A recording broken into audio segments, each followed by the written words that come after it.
He knew what was going on for years, but it was too much of a tinderbox for the far right. Yeah. I think he's one of the most fearless men in Britain. If you look, I know what it's like to talk about these issues, yeah? For me, in Luton, I know what the gangs are like. I know how prominent they are. I know how it's a Pakistani mafia.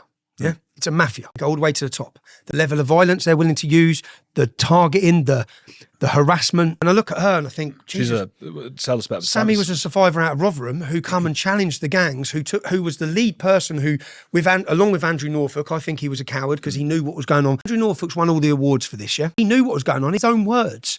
He knew what was going on for years, but it was too much of a tinderbox for the far right, yeah? Say that out loud. Andrew Norfolk let kids get raped because he was too...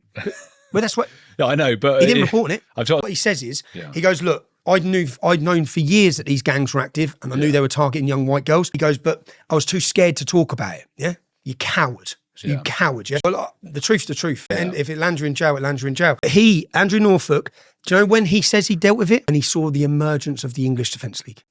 He goes, and I decided, like he's some morally high guy, I decided I needed to take it back from these far-right hooligans. I said, the problem is they weren't far-right hooligans, they're English men. And they're English men who have seen their daughters. Any of those people you're calling far-right hooligans were family members of those kids who have been betrayed. That's what people don't realise.